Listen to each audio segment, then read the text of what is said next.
Good evening, I'm Asa Callow. And I'm Spencer Harvey. Welcome to Epic Sports. This evening we'll be previewing tonight's match between Asbury and Berea College while keeping you up to date on everything Asbury sports. We'll be teaming up with the Asbury Sports Digital Network every few home games to bring you some extra insight into our Asbury athletics. Before we kick off in the next half hour, Epic reporter Haleigh Releford is live on the field with some pregame info. Haleigh? Thanks, guys. I'm here on the soccer field where we will see our men take on Berea in just a little bit. Asbury is undefeated against the Mountaineers, and if they win tonight, it will mark the 16th victory for the Eagles. Now, we're expecting to see some familiar names make some big plays tonight, like Austin Dunlap, Ollie Gunthorpe, and Nick Eller, who have been pretty solid all season. Another player we'll see on the starting lineup that has been an asset all year is senior Yousef Ismail. The midfielder has stood out in games like Warren Wilson and Spalding with his 2 goals of the season. While Ismail shares a passion for soccer with his teammates, he also has had a different journey here at Asbury. The senior is a 2-sport athlete who is also over 6,000 miles away from home. Our reporter Alexis Jones was able to talk with Ismail earlier this week about his story. Let's take a look. From Cairo, Egypt to the small town of Wilmore, Kentucky, Yousef Ismail traveled to Asbury University to play not one, but 2 sports. For Ismail, soccer has been a lifelong passion. I started since I was a kid, and then I was playing like more than one sport at a time, and then soccer was the one that was left for me to keep playing and continue growing into. When it came to choosing a university, Ismail wanted a school that would allow him to continue playing. Why I decided to take my degree here in the U.S. is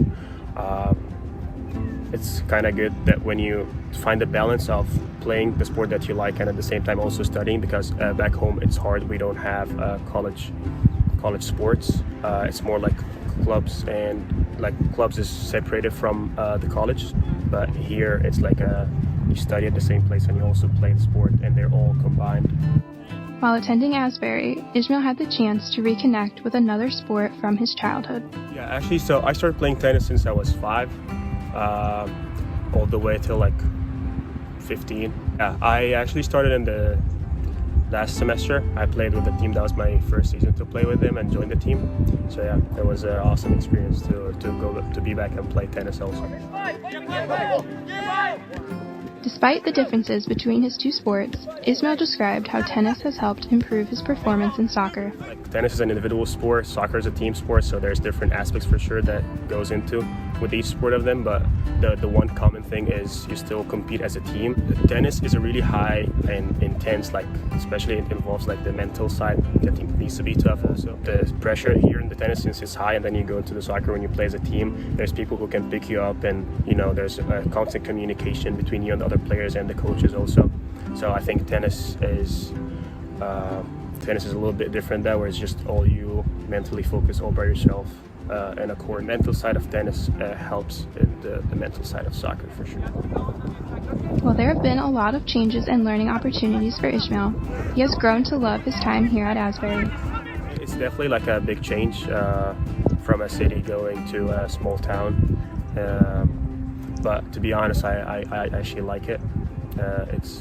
I realized about one of the things I realized coming here is that I like also calm places and less disturbing, focusing on just academics and sports. And I think that's what I wanted through my college career. In Wilmore, Alexis Jones, Epic Sports. Thanks, Alexis. Ismail is expected to continue his journey here at Asbury next year due to the fact that he has an extra year of eligibility. He intends to use his extra year to space out his classes and remain with his teams a bit longer. Now joining us in the studio is Epic soccer analyst and color commentator Cam Campbell. Cam, thanks for being on the show today. Thanks for having me. Well, we're going to go ahead and get right into it. The Eagles had some success in their last matchup on the road in a 3-0 win over Blackburn. Their success really started off in the 54th minute when Pascal Mueller assisted Austin Dunlap to put the Eagles up right after the half. So the first thing I noticed in this game is look at Ollie here. He sees that this play is unfolding and he wants to be in this position so that he can do exactly this, be there to redistribute the ball. And so what he does is he goes back post because he sees his player there, and that draws out the goalkeeper for Austin Dunlap to just settle right there and get it into the back of the net. Well, the Eagles found that same back of the net again in the 63rd minute when Nick Clark assisted Luke Thomas to push the Eagles' lead to 2 goals. Not too much to say here. Just great situational awareness from Luke Thomas to see that all the players are pushing forward and that he can occupy that space and set one home. And to close out the match, the Eagles found luck when a shot from Dalton Fleshhood was deflected past the goalkeeper. And Cam, I don't think you really have to be an expert to break this play down. No, you do not. Well, there's a lot of anticipation coming from the guys going into the game tonight. The consensus is that Berea's a much better team than in previous years. So Cam, what does the team have to do in order to gain their 3rd win in a row tonight? I think you and I say this a ton at the beginning of matches and towards the end of matches. Those first 10 minutes and those last 10 minutes are extremely crucial. The energy there needs to be at 100%, even at 120%. Another key factor to look at is all the injuries. And for me, the biggest loss is Alexis because he's that holding midfield and he can structure them in such an organized way so that they can push up. Well, along with Alexis being out tonight, there's freshman Salat Kippert, who's been pretty explosive for the Eagles in the midfield. He's a striker from Uganda. He'll be out as well tonight with a hip injury. And like you said, Alexis will be sidelined with a knee injury. Another player that will be sidelined tonight for a really unusual reason is Sawyer Harvey. Sawyer comes off the bench and plays more of a role-playing position for the Eagles, but he will miss tonight's game due to a multicam lab. So there will be 3 key players out for the Eagles tonight. And while all eyes are going to be on the men tonight, we wanted to take a look at some other teams here at Asbury. Recently, the Student Athlete Advisory Committee hosted an all-athlete field day. Spencer Harvey brings us the story. Asbury University is home to over 300 athletes. The Student Athlete Advisory Committee hosted a field day specifically for that community of competitors. The event took place on Asbury's brand new multi-million-dollar facility. It marks the first time the athletes used the freshly paved track and newly installed turf. The SAAC committee planned the field day in anticipation of really building community within the student athletes and really capitalizing on their competitive atmosphere and mindset in playing fun games and being together. Field Day hosted all 17 of Asbury's athletic teams and their coaches.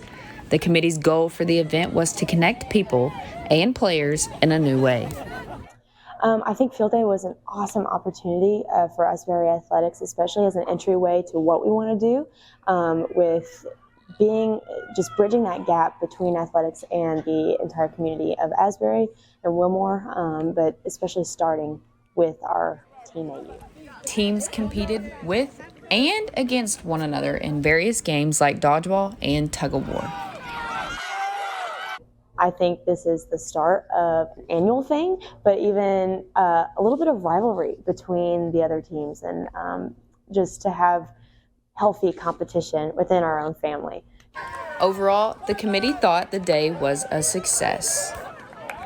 I think having a great turnout with the field day just shows the committee that we can do something, we can make a change, and I think that's just a great start to what we're looking forward to do this year. In Wilmore, I'm Spencer Harvey, Newswatch 3. The men's soccer team did take home the title after a somewhat shortened event when an all-out water balloon war started. The committee's next event will be the Team AU Golf Fundraiser on October 23rd. Well, let's see how some of those teams competed this week. Last night, volleyball was at home against Welch College. And here's a kill from number 15, Sydney Hazley. She led the team in that statistic all night, racking up 12 to make that 152 on the season. The Eagles swept the Flames to earn their 9th win of the season and 2nd win in a row. Yes, they did. This weekend, our men's and women's cross-country teams hosted the Spoons Fiercely Faithful Meet. And our cross-country head coach, Randy Chris, was quoted saying that our home course is one of the most challenging in the state. And Spencer, we have a video here to demonstrate just how challenging it really is. And that on your screen is first place finisher Wyatt Fire, who would probably agree with Coach Chris. Well, that makes it even more impressive considering that both men and women placed first out of the 6 other teams racing, along with AU freshman Bailey Gassman, who finished first individually with a time of 19 minutes and 52 seconds. The Eagles' next and final meet will be in Knoxville, Tennessee in 2 weeks. Kickoff is just about 10 minutes away, but before we send you to the field, we wanted to give you a look at the personalities behind the players that you'll see tonight. Asa joined their practice on Friday to ask them some fun questions. Let's take a look. Today we're going to get to know a lot more about our men's soccer team. Let's go. Who is your favorite soccer player? I'm going to go with Ronaldo. Chick-fil-A or Canes? Canes. Why? Because I think it's just better and it's like the same price. I might as well get that. Facts. So what's the first thing you do when you wake up in the morning? Gotta say I grind some FIFA and hang out in Gavin's room. Priorities. So who's got the best drip on the team? Honestly, I think it's Kimmy. And then I really like to have like toast and eggs. Before a game? Yeah. Like how before a game? Like for like a brunch type meal. What, so like if I had a night game, I'd eat. You would eat, okay. I like but you lunchtime. have to eat toast and eggs. Yeah. Chick-fil-A or Canes? Chick-fil-A definitely. Why? That spicy chicken sandwich. Who's your favorite pro soccer player? Cristiano Ronaldo. Nice. All right, Nick, what's the first thing you do when you wake up in the morning? Probably brush my teeth and go to the gym. Who's your favorite soccer player? Pro soccer. I'll say Andres Amenesa. All right. Do you have any like pregame superstitions? A little bit. I tie my shoes tight as tight as I can. Okay. Every time. Like at practice too? Yeah. All right. Scared of injury? No, it just feels more Just comfortable. like, okay, I feel like sweet. I'll play bad if my shoes are loose. Who has the best drip on the team? Luke. Who would you not let date your daughter on the soccer team? Fish.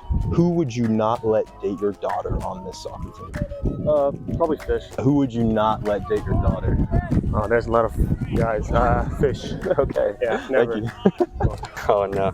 Aiden Fish. Fish. Aiden Fish. Peyton and Fish. I think we can speak for the whole team and Fish. I agree. Yeah, I said Sawyer first, but that doesn't count anymore. It's Fish. We love Bella. We love Bella. We love Sawyer too. What did you have to say? Their daughters would be lucky to have me.